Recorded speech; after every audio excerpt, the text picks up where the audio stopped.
The sound came first, a low, deep rumble that didn't belong in the sky over Woodbury Meadows.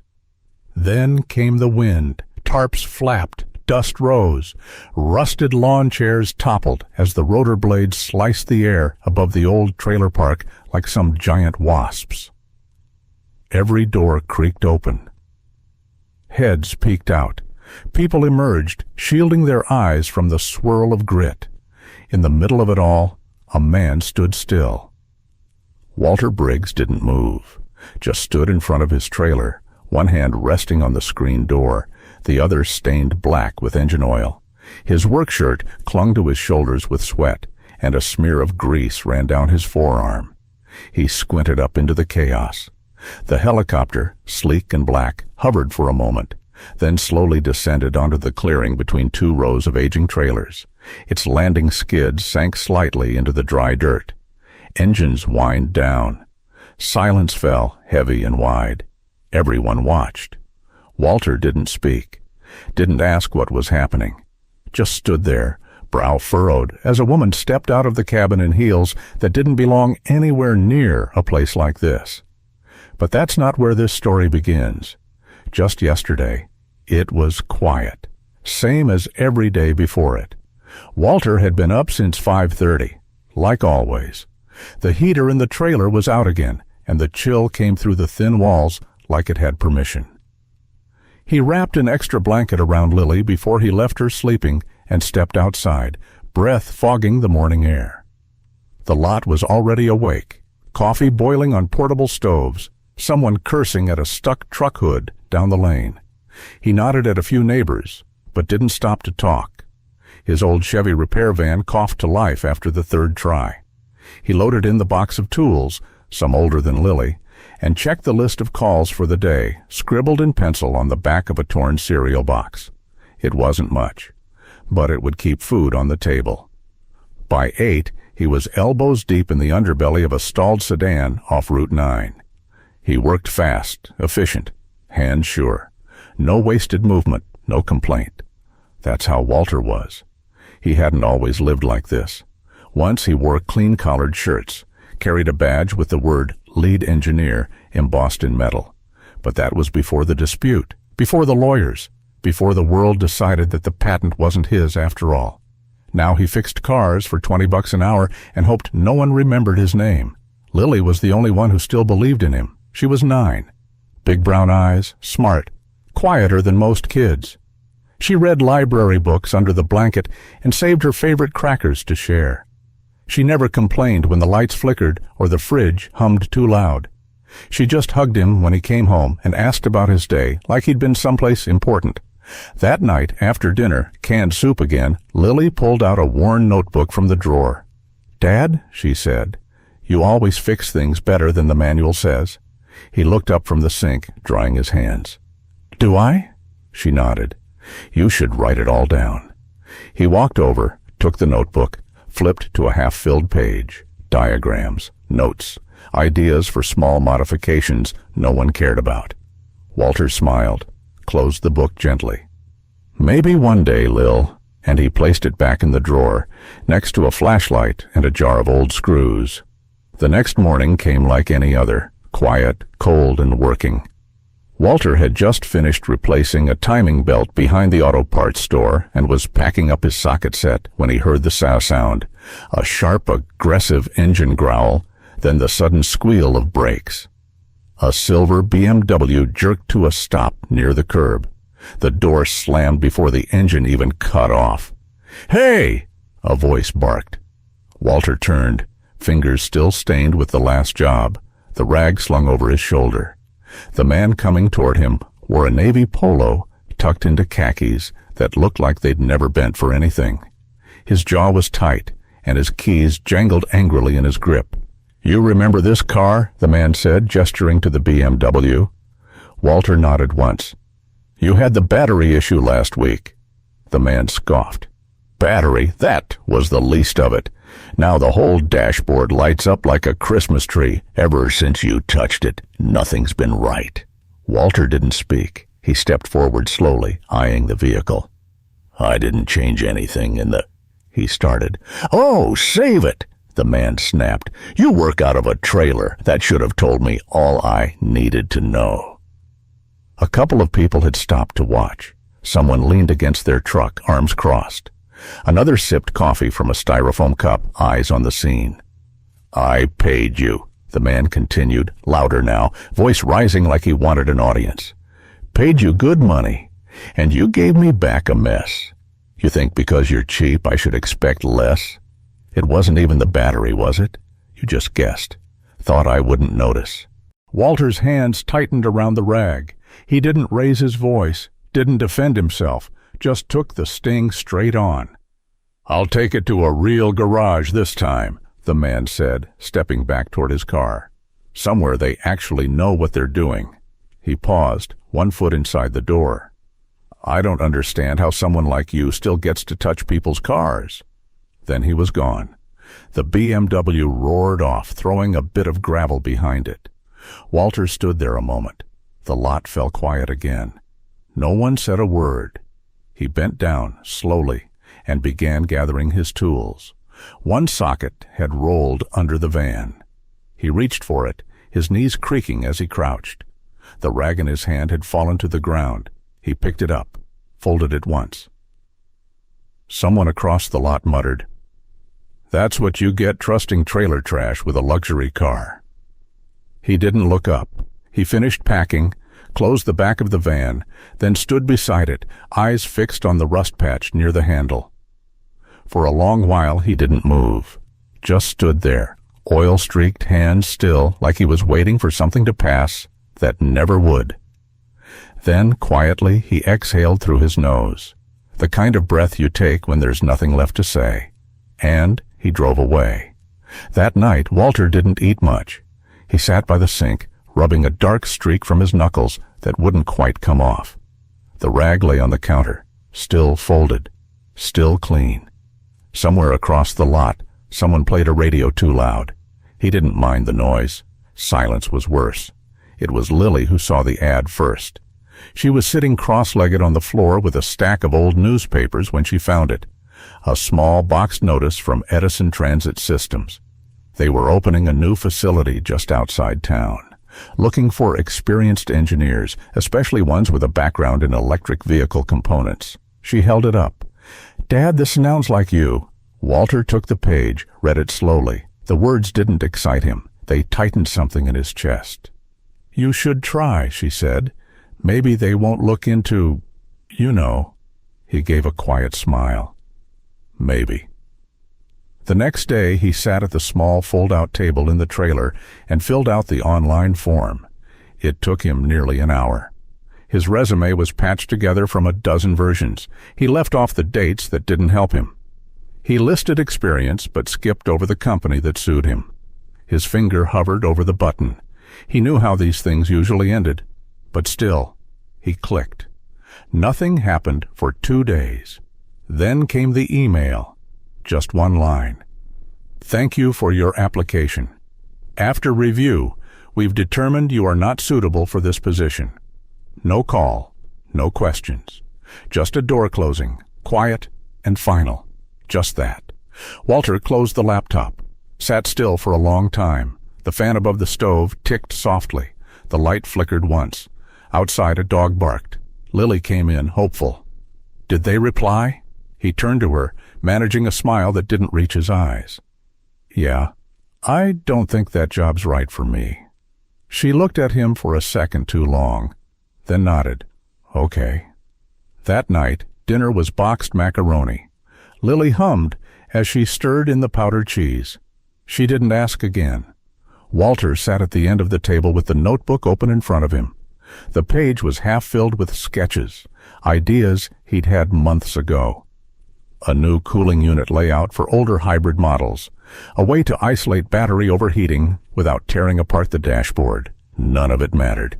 He picked up the pencil, turned it in his fingers, then closed the notebook. He reached for the old technical manual that sat on the shelf beside the sink. It still had his name inside the front cover, from a time he thought it meant something. The pages were soft at the corners, stained from coffee and use. Walter opened it, flipped through a few pages, then shut it again. He stood, walked to the desk drawer, and placed both the book and the notebook inside, closed it quietly. His hands lingered on the handle for a moment, then he turned off the light, and the trailer went still. The sky was turning the color of steel by the time Walter finished his last job of the day. He brushed the last smear of grease off his palms, shut the van's back doors, and pulled out onto the old service road that cut behind the ridge. It was quieter there. Fewer street lights, no traffic, just the sound of tires on cracked pavement and the occasional deer slipping back into the trees. Halfway down the road, he saw it. A sleek white electric coupe, foreign, expensive, and completely out of place, sat stalled just beyond a curve. The hazard lights blinked in slow, uncertain rhythm. Walter slowed. The girl inside looked young, early 20s maybe. She stood next to the car with her phone held high, searching for signal. Her other hand rubbed at her arm, trying to stay warm. When she saw Walter's van, she stepped back instinctively. He rolled down the window. "Need a hand?" She hesitated. "I called someone. They're coming." Walter nodded. "Sure. Just thought I'd ask." She glanced at her phone again, then at the fading light. "Actually, if you know about these things—" He hesitated. It wasn't his place. Probably some rich kid with roadside service. Probably nothing to do with him. But then she looked up, just for a second, and Walter saw something in her face that felt too familiar.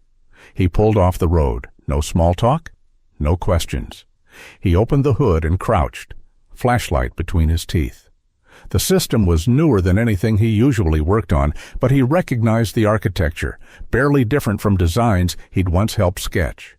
Something felt delayed, like the system was reacting too slow to something it should have known. He adjusted one module, then another, recalibrated without needing to think. His fingers moved faster than his voice ever did. The girl watched from a distance, arms crossed against the cold. Finally, he stood. "Try it now." She slid into the driver's seat. The car lit up like it had remembered how to breathe. A pause, then a hum. The engine didn't roar. It simply returned to life. She stepped out, eyes wide. "How did you—" Walter shrugged. "Sometimes the fix is smaller than it looks." She looked at him for a moment. "What's your name?" He waved off the question. "Just make sure you get home safe." He turned back to his van, opened the door, and climbed in. The girl didn't stop him. She stood still, watching as the taillights of his old Chevy faded down the road. Walter didn't look back. 10 minutes later, he pulled into the trailer park. Lily had left the porch light on, and her jacket hung on the railing, flapping in the wind. One of her shoes was crooked by the door, just like always. He parked the van, sat for a second, then reached over and pulled the old rag from the passenger seat, folded it slowly, placed it on the dash. The engine clicked softly as it cooled. In his back pocket, the small notebook pressed against his side. He didn't take it out. Inside the house, Lily peeked through the curtain.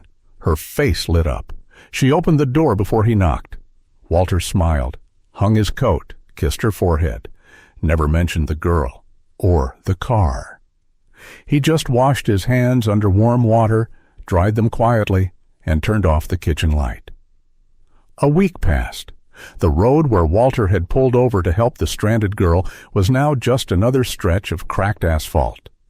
By now, it was just another stretch of road he passed without looking twice. Just silence. Life fell back into its rhythm, the kind that wore itself into the bones. The same handful of repair jobs, the same squeaky faucet, the same cold that slipped under the trailer walls when the wind blew just right. Then the lights went out. They were halfway there. She threw dinner when the refrigerator gave a groan and stopped humming. The ceiling bulb blinked once, then nothing. Walter got up, checked the breaker box, already knowing it wasn't that. He hadn't made the payment. Lily didn't say anything.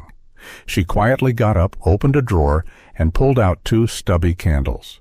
She struck a match, lit one, then the other, and set them down between their bowls of instant noodles. "Romantic," she said, smiling faintly. Walter gave a low chuckle, the kind that didn't have much laughter in it. Yeah, candlelight dinner. Real classy. They ate slowly. The steam rising from the bowls was the only warmth in the room.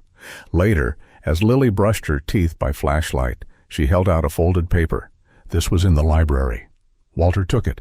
The print was small, almost too formal, but the headline was clear. Brighton Heights Scholarship for Outstanding Public School Students. They pick one student per district, Lily said, rinsing her mouth. If I get it, they cover everything. Tuition, books, even housing if needed. He looked at her, hope tightening her expression, trying not to look like it mattered too much. She added, "You wouldn't have to worry so much anymore." Walter smiled, but it came out crooked. "Sounds like they'd be lucky to have you." That night, long after Lily had curled under the covers and the candles had burned down to stubs, Walter sat alone at the tiny table by the window. The blackout turned everything outside into a void. He pulled out the old technical book, the one with pages soft at the edges and old oil stains on the corners. Next to it was his notebook, still pressed flat from the last time he'd closed it. He opened a blank page, started sketching. Nothing grand, just something he'd been thinking about for weeks, a way to regulate battery temperature in cold start conditions without drawing extra power. He didn't think. His hand moved faster than his doubts. When he finished the first diagram, he exhaled, looked down at it. It was neat, simple, better than what he'd seen in the new manuals. He stared at it for a while, then pushed the notebook aside, closed the technical book. The candle beside him flickered once, then went out. Walter didn't light another. He stood, picked up both books, walked them over to the drawer, but he didn't put them in. Instead, he paused, the book still in his hands, looking out through the window. Something was off. Across the lot, just beyond the streetlight's reach, an SUV sat idling, lights off, engine running. The exhaust puffed faintly into the cold night air. Walter frowned. He moved closer to the window. The windshield reflected nothing. The figure behind the wheel sat still. Then slowly, the engine died. The driver stepped out. Not quickly, not hesitantly either. Just calm, deliberate. He stood beside the vehicle for a few seconds, looking at the trailer park as if checking something, then at Walter's unit. Just once. Walter's spine stiffened, though he didn't know why. It wasn't fear, just something off, like he'd been seen and measured all at once. Then he got back in. The SUV reversed without turning on headlights, disappeared down the hill, tires rolling over gravel so gently they barely made a sound. Walter stayed by the window a long time after that. The books were still in his hands. He laid them on the counter halfway to the drawer, but left them there, unopened. Outside, the dark had swallowed the road again, and in the silence, Walter whispered, barely audible, like the end of a thought he hadn't meant to say out loud. "Did I forget something?" The sound was different this time. Not a passing plane, not thunder. It was closer, lower. The air trembled before the dust even rose. Walter stepped out onto the porch barefoot, rubbing sleep from his eyes. His shirt was wrinkled, and the cool morning air pressed against his skin. Across the trailer park, doors flew open. People ran out, shielding their faces from the rotor wind. The helicopter came down slow, deliberate, its skid stirring loose gravel and soda cans as it touched the clearing near the front office. No one spoke, not even the kids. The blades slowed. A sleek black SUV pulled up alongside the chopper, and from it stepped a woman in a gray coat, hair-pinned, not a strand out of place. Next to her, a girl in her 20s with familiar eyes. The girl who had been stuck on the roadside. Walter's stomach sank. His first thought, something had gone wrong with the car. Maybe he'd made it worse. Maybe they'd come to sue him. His fingers curled slightly, still stained from yesterday's work. The woman looked around the lot, then locked eyes with him, and started walking. Her heels clicked once on the cracked pavement, then softened as she stepped into the dirt toward his trailer. The girl beside her said nothing, just followed. By now, half the neighborhood had come out. Someone whispered, "Is that a senator?" Another said, "She's here for him." Walter didn't move from the step, just stood there, waiting for what, he wasn't sure. When they reached him, the girl gave a small nod. She didn't smile, but there was something like gratitude in her eyes. The woman extended a hand. "Mr. Briggs, I'm Margaret Woodward, CEO of Woodward Automotive." Walter didn't take her hand. Not out of rudeness, just shock. "My daughter Rachel told me what you did for her last week," Margaret continued. She didn't know it then, but that car, the X11 prototype, was carrying sensitive software we've spent millions developing. It was acting up. You didn't just fix it. You improved it. Walter opened his mouth, but nothing came out. Margaret reached into her bag and pulled out a folded sheet. She held it out. He took it. A photocopy. Smudged slightly, but unmistakable. It was his drawing, the one he'd etched in pencil on the inside panel of her car. The same layout he'd sketched a dozen times in private, never thinking it would go anywhere. "We tried it, ran the system again, this time using your fix. It held, better than anything our engineers had on the table. Simpler, too, and cleaner, like it always belonged there." Walter's hand lowered. He looked down at the paper, then back up at her. "I didn't know it mattered," he said, barely a whisper. "It matters," she said. "I'd like to offer you a position. Director of Innovation, if you're willing. We want your mind, not the degrees, not the titles, just the way you see things." Behind him, the screen door creaked. Lily appeared in the doorway, still in her pajamas, hair a tangle, rubbing her eyes. Margaret turned to her, softened. "And for your daughter, full scholarship, any school she chooses, if you come with us." Walter turned. Lily stared at him, blinking slow. He didn't say anything. He didn't have to. She stepped forward and slipped her hand into his. His voice cracked. "You sure this isn't a mistake?" Margaret smiled. "We don't offer helicopters for mistakes, Mr. Briggs." There was laughter somewhere in the crowd, but it faded quickly. No one dared break the moment. Walter stood still for a long second. Then he nodded. Lily's grip tightened around his fingers. He looked down at her. She was watching him. Not excited, not confused, just quietly waiting, like she always did. Like she'd always believed it would come to this. He looked up at Margaret. "I'll need to pack a few things," Margaret said. "Take your time." Walter turned toward the trailer, but before he went inside, he paused. The same pages he once shut, thinking no one would care. That old notebook, still in the drawer, still waiting. The sun was just rising when Walter and Lily stood in front of the new apartment. It wasn't grand. The building was clean, the hallway smelled faintly of fresh paint, and the windows let in more light than they were used to. Lily clutched the keys, like she was afraid they'd disappear if she blinked. Inside, boxes lined the wall. The carpet was soft. There was space for a desk. Walter stepped into the small home office, still holding the old notebook. He laid it on the table, creased at the spine, the cover faded, but whole. Like something that had waited its whole life to be opened in the right place. A thud of small footsteps. Lily burst in, waving a magazine over her head. "Dad, look, they printed it. Your diagram. Your name's on page 12. She threw her arms around his neck. He caught her, held her tight. He looked down at the glossy paper. There it was, the same sketch he once thought would die quietly in a drawer, in a trailer no one noticed. Walter whispered, almost to himself, "I thought I was forgotten." A voice came through the open door, calm and sure. "You're not forgotten, Walter. It's just that the right person hadn't seen you yet." It was Margaret, already halfway down the hall. Walter blinked once, like trying to hold something still in his chest. He didn't call after her. He just stood there, hand resting on the notebook, heart quiet, but full. There are talents that are hidden, not because they're not good, but because no one wants to look closely. If you have ever been misjudged or have seen someone who is quietly good but no one recognizes it, please share this story. Who knows, a timely glance can change a person's life.